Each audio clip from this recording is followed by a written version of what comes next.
Bonjour peuple congolais, ça dépend RO Bozali Kolanangai, Ngai Ndeko Christian Boula bien maman, peuple Mokozi, peuple souverain, combattant, résistant, révolutionnaire, PNI. PNI est un politicien non institutionnel. Bande Konanga, avant de démarrer, tu retiens la bino le embo monene yambo kanabiso et ça vraiment Congo. Yangwana tu retiens yango pour na ba souvenir et belé pour na toye ba place ni to utaki, place ni to zali kokende et bande Konanga et ozala esengo mingi donc na hymne national ya mboka na biso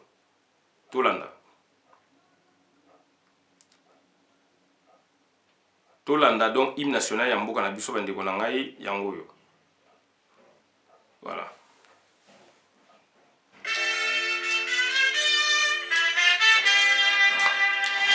Zaïwa dans la paix retrouvée, peuple uni, nous sommes les Zaïwa. Fier et plein de dignité, peuple grand, peuple libre à jamais. Tricolore, flammez-nous du feu sacré, pour bâtir notre pays toujours plus beau. Autour d'un feu majesté, autour d'un feu majesté. Vive l'idéal qui nous réunit aux aïeux, à nos enfants. Et justice et travail. Et justice et travail.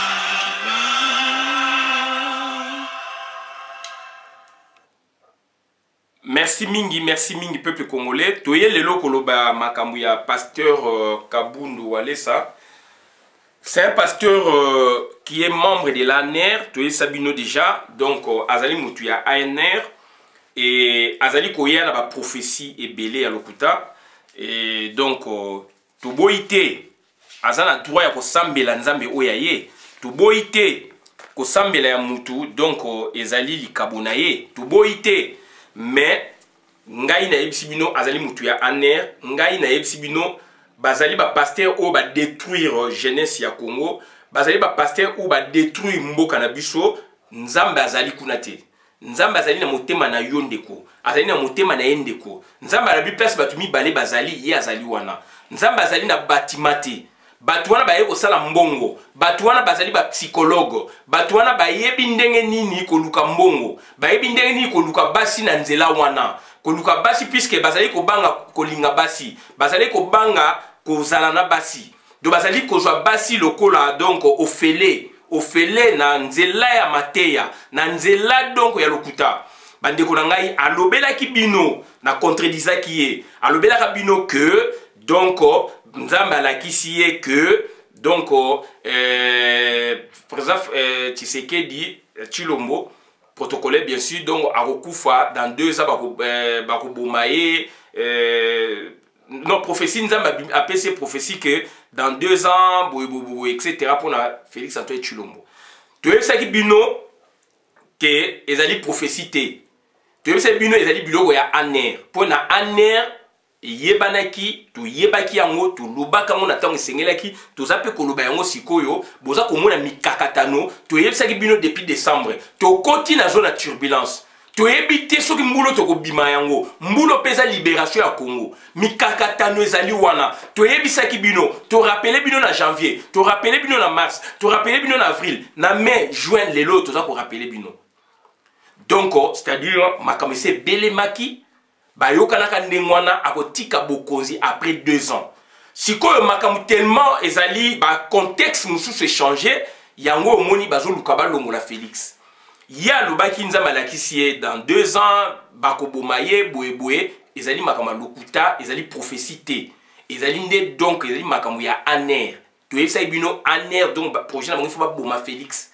Omoni donc to yebisa bino et ndenge boko mona mikakatano lelo ezali donc na mboka na biso à cause ya ba makambo oyo tolobaka yango ezali planifié Félix ayebi yango tobi Félix azali ebwele na bango ayebi yango donc ye akoya koyebisa biso le contraire te na ye mingi na Kabundu Walesa lelo yo ba église ekangami lobi lo ba église ekofungwama tozo komona ba scénario oyo ezosalama lelo na Congo ya ba pasteur mutakalisation ba pasteur tozo komona yango parce que ba touchaki diaspora parce que ba touchaki combat na biso ezali sacré oyo ba mona ike baza ba pasteur ba fungolaki nzela lelo ba moni makambo na bango bamoni makambo na bango ebimi poisa mokili monde entier baza susu na impact te baza na valeur te bolumu na bango ebimi libanda lokuta na bango ebimi libanda donc bandeko na bango bakomi koloba polele bazali batu ya kabila pesaka bango mbongo bamusu baza koleka kolobaki bapesa biso transport soki yango ezali nde bapesa biso transport soki yango ezali nde donc corruption bayebisa biso bon oyebaki te oyoke na pouvoir ba $300 000 ba $400 000 bapropose bango même ministère ya évangélisation babunda na ikuna babetele makofi toza koyoka yango donc Kabundu Walesa azali na nzela wana azali mutu ya aner donc tokotanga makambo oyo ye abimisi tokotanga yango bandeko na ngai abimisaki yango vers le 15 juin tolandaki yango de près tomene ba enquête na biso tomoni ke ezali ba aventure yango omoni toye koyebisa bino bandeko na ngai sambela nzambe na yo place ozali sambela nzambe na yo soko ke l'église motema na yo sanduku mais sambela nzambe na yo kolanda batu wana te baza ba farceur baza batalukuta bazali batu oyo bayebaki pasi ya vie baluki vie na nzela ya bible na nzela vie bible baluki vie bazwi basi etc. donc tokopesa bino message ya Kabundu Walesa ezalaki donc transféreleki ngai le 15 juin. Message de Dieu à la nation congolaise. Un poison venant de 3 pays de l'Est de la RDC et dans nos murs. Lui-même empoisonné il y a quelques semaines et ensuite transporté en esprit, l'évangéliste Claude Kabundu Walesa est revenu à la vie avec un message de l'Éternel pour la nation congolaise. L'Éternel lui a révélé qu'un poison particulier venant des 3 pays de l'Est de la RDC vient d'entrer sur le territoire national avec la complicité de quelques compatriotes assoiffés du pouvoir pour le pouvoir afin d'exterminer tous ceux qui se sont levés pour notre envol. Un poison poussiéreux, souvent aspergé en l'air dans le bureau de la personne ciblée. Présentant presque les mêmes symptômes, il est faussement assimilé au coronavirus pour les victimes. Trop c'est trop. Le Seigneur a promis de se venger en exterminant toutes ces têtes complotistes de ces 3 pays de l'Est de la RD Congo, ainsi que leurs complices vivant avec nous. Par plusieurs mécanismes, Dieu va ôter plusieurs de ces empoisonneurs parmi nous. Voici les 2 versets que l'Éternel a confiés au prophète Claude Kabundu Walesa pour communiquer à toute la nation congolaise et par ricochet aux 3 pays frontaliers de l'Est à son réveil. Philippiens 3, chapitre 3, verset 2 jusqu'à 13. Philippiens chapitre 18, chapitre 3, donc verset 18 jusqu'à 21. Psaume chapitre 37, verset 8. Psaume 37, donc verset 8 à 40. Donc chapitre 8, donc verset 8 à 40. D'ailleurs, pour ceux qui ont un œil spirituel aiguisé, ils verront que ce compte à rebours punitif a déjà commencé. Oui, l'évangéliste Claude Kabundu Walesa est un des vrais serviteurs de Dieu ou prophètes de l'Éternel sur lesquels notre pays peut compter. Toutes ces prophéties se sont toujours réalisées. Et c'est souvent tard que certains hésitants s'en rendent compte. Que les empoisonneurs se répandent avant qu'il ne soit trop tard. Avant qu'il ne soit tard. Car Dieu s'est déjà levé et même leurs progénitures ne seront pas épargnées. Selon la même prophétie. Que Dieu bénisse son serviteur Claude Kabundu Walesa lui réserve la vie et l'élève davantage. Que Dieu bénisse la RD Congo, ainsi tous ses serviteurs. Pasteur Emmanuel Nasser Chibango, CRS Belgique, Walesa Ministry. Donc, c'est pas, je fais pas la publicité de Kabounou Walesa. Moi, je le connaissais pas. Quand il a fait son coup contre Vie Edingwe, ou donc contre Vie Edingwe Nakoloba, ou Akendaki Pona Batbaye Baye Makasi encore, c'est là où moi j'ai connu le monsieur. Puisque Vie Edingwe, quand même, c'est un grand nom, il y a sport, il y a Congo. Tant à côté de l'hôpital, Kabunda Kei, j'essaie un peu de voir et puis créer un scénario après. Donc voilà, j'ai compris. J'ai compris. Donc, Kabundu Wale, ça m'a sali, donc, c'est-à-dire, ils allaient marketing. Il y a un moment où ils sont obligés d'attendre à Makamounio, d'attendre à peu près ces outils. Donc, il y a le ministère, il y a Belgique. Donc, c'est sa contribution. Il y a une contribution, il y a Ndeko Oyo, Pasteur Emmanuel Nasser Chibango. N'a pas de publicité. Donc, on doit expliquer les choses telles que les choses se présentent pour nous se comprendre. N'a pas de publicité, n'a pas besoin de publicité. N'a pas bien, quand vous allez sangana yebiye tangu, accueillir que toucher vieille et dingue na ndinga c'est là qui m'a kamnaï. Ayebaki pourquoi il fallait toucher Star Wana Pona comme et Mata. C'est là où moi j'ai découvert Kabundu Walesa. Nazolo bango sincèrement nzamazo kangai. Donc bande konangai et puis ça va tourner na awa bon bato parti et dingwe. Donc ça donne un peu une sorte pardon, il y a réveil, donc bref, c'est sa vie, mais du moins, bonza menaye et zayaye, mais vis-à-vis de la nation, donc au Kabunouaïle, ça c'est un farceur. Vis-à-vis de la nation, baza batu oyo, bazali na kati occupation. Vis-à-vis de la nation, bazali batu oyo, baza ko servir occupation autrement. Vis-à-vis de la nation, jamais aza ko dénoncer Ndekonaye Félix Antoine Tshilombo. Là maintenant, il est tribal. Alors, église, est-ce que ça connaît biso? Message yanza, mais ça biso, parler de tribalisme. Point d'interrogation. Naza makas na Bible était. Mais naza koloba yango donc, est-ce que église, message yanzambe, ezali aussi tribal? Peut-être na lobby malamouté, naebi naza makas na Bible était. Est-ce que tout le monde bien, évangile se fonde sur le tribalisme? Voilà. Kabunu walesa. Oyo aena rescousse na wana bango, donc gourou na bango, Junior Félix Antoine Tshilombo. Je précise, Kabundu Walesa cette fois-ci, il est venu, n'est-ce pas, à la rescousse de leur gourou Junior Félix Antoine Tshilombo. Kabundu Walesa, ça qu'on ma poison lelo, tant biso toko loba makambu ya poison, ya zalaki wapi. Tant biso toko dénoncer ma poison. Eza ko uta ba pays wana yazalaki wapi. Kabundu Walesa, le lobe église ezali donc confiné, donc déconfiné ko salama, bakangi ba église. Miracle nini o ya sali.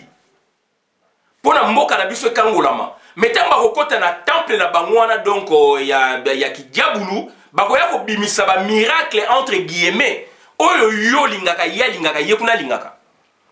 Kabundu Walesa akopesa biso leçon nini na makambu ya Congo, puisque yazo kote ya ndekone ya tribu, yazo kote ya ndekone ya monokomoko, puisque pona ye président na bango ye wana. Mais aza kolobake azali moto ya nzambe, bandeko na to zala quand même sérieux. To zala quand même sérieux puisque alobi ke ba empoisonné qui est, ba empoisonné ki azoki médicament nini, alobi ke donc nzambe mutu asalisiye. Ezali version na ye, mais ngai na koyebisa yo ke bandeko na ngai mutu soki ba empoisonné na o nga na yebi nzamba salisa ka batu na boyite, mais mutu so ba empoisonné ye, il faut la protocole moko boye, il faut la que biso ndenge azaki guéri, même soki pe azaki guéri par Dieu, tout le monde appelle miracle on ndenge na ye azaki guéri. Donc ezama kama lokuta, donc ba kotsa bino na ba biloko moko na ba fantasme moko boye. Kobanga kombo ya nzambe, alors on va aussi la nzambe te ba aussi la diabulu, donc on va inventer un makambe belé, donc Akufaki lui-même empoisonné il y a quelques semaines et ensuite transporté en esprit, toujours comme ça, puisqu'il est transporté en esprit, donc là, donc c'est du flou, moutouma va pénétrer le ministère Wanazate, sauf moutouna moutou, oh ça va aventure naende aebi secret, il y a aussi l'aventure, puisque ngape na kolbake na Kufaki boyebo na ce scénario nanga.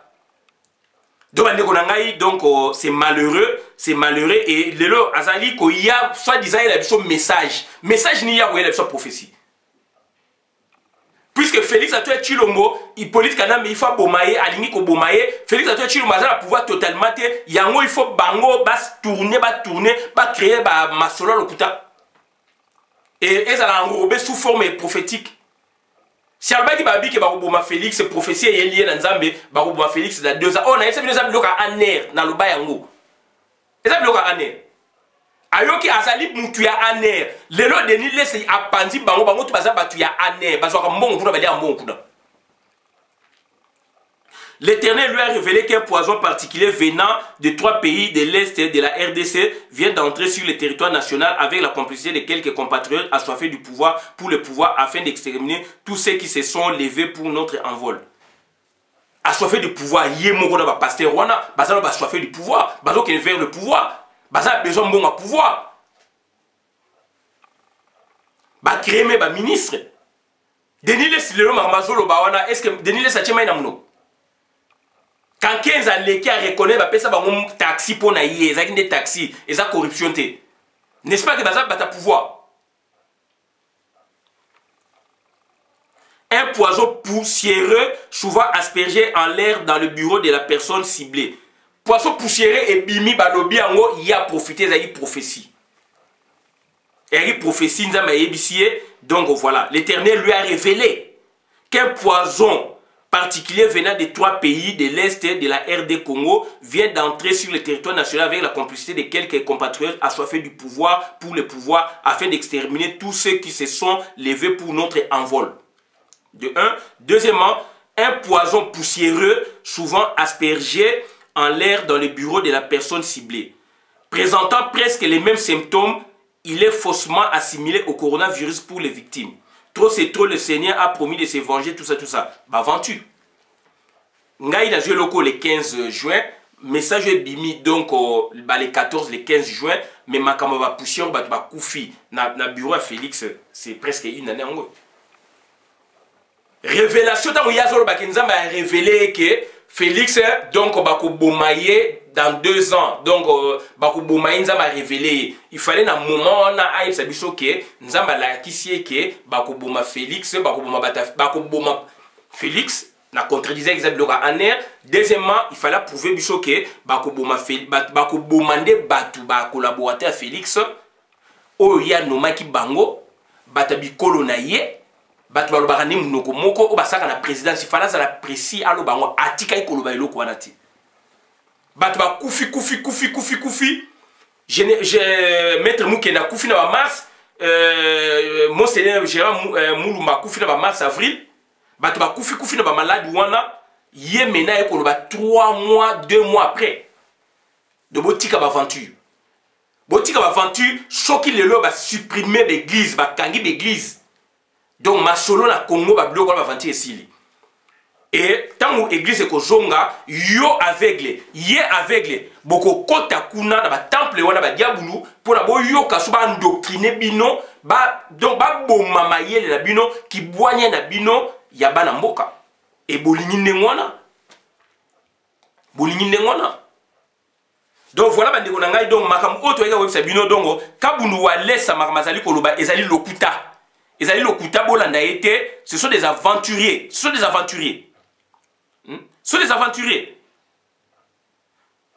Trop c'est trop, le Seigneur a promis de se venger en exterminant toutes ces têtes complotistes de ces 3 pays de l'Est de la RDC ainsi que leurs complices vivant avec nous.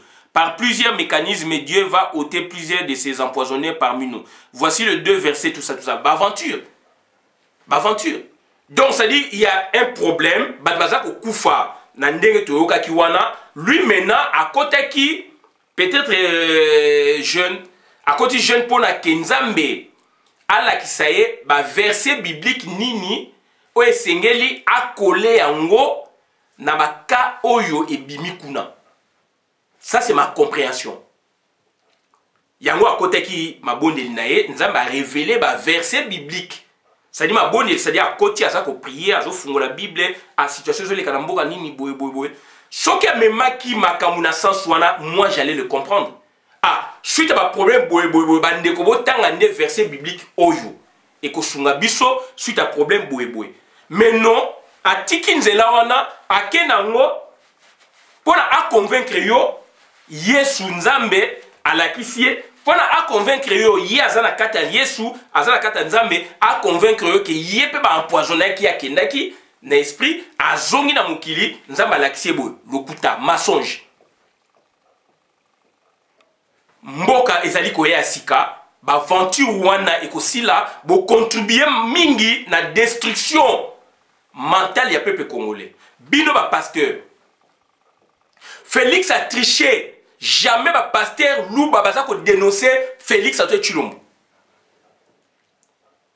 réaction oyo ezali donc il faut ça la quelque chose na compte ya tribu il faut ça la quelque chose na compte ya wana bango guru na bango junior Félix Antoine Tshilombo et voilà le travail ya sali alingi a étendre la nation nous autres nous disons non donc bandeko na ngai voilà quintessence ya pensée na ye alingi quoi généraliser yango alors que azali ko protéger ko soutenir gourou na bango Félix Antoine Tshilombo qui n'a pas de pouvoir, il n'a rien comme pouvoir, il dirige rien, il contrôle rien et akenango sur le plan spirituel pour ne pas bloquer mental na yo pour ne pas sujetir yo mentalement mboka ya sikezali koya biloko wana on va en finir avec Mobutu Sese Kukungwenu wazabanga to finga kiye na MPR parti état anomaki singa uju ministre ya conseil président conseil judiciaire et ce papa il est encore vivant ba vidéo ezali ba film ya la voix des ezali asisaki biloko wana pour ça c'est église na Congo 86 87 par là tout même pour ça c'est église na Congo il faut kozala na gradué au moins gradué na théologie il faut kozala na siège social compte bancaire boé organisation boé et puis boza na site oyabino et c'était du sérieux beaucoup d'églises et fermaki Rwanda copié sur biso Congo azali donc précurseur de makambo ebele sauf que continuation ezala raté et lelo tala to continue na bourieke bino batu boyebaki te et ça maka singa uju est vivant asalaka ngo azwaki mikano akataki biloko wana 86 87 par là président conseil judiciaire bazwaki mikano pour ça l'église ba norme komaki ba aventure o baza ko sala biso bazali ko lalisa o pongi ba bébé azali ko défendre gourou na bango junior autrement mais azali ko kosa yo soit disant nzamba alakisi ete lokuta yango na bandeko na ngai o na ko ko sebino ngwana na suki abona na vidéo manam na compte communauté ngai Christian Bona Biama membre peuple souverain combattant résistant révolutionnaire PNI est le politicien non institutionnel merci bona na ngai donc na bokebi penza bo sa ba recherche bo comprendre makamna on va merci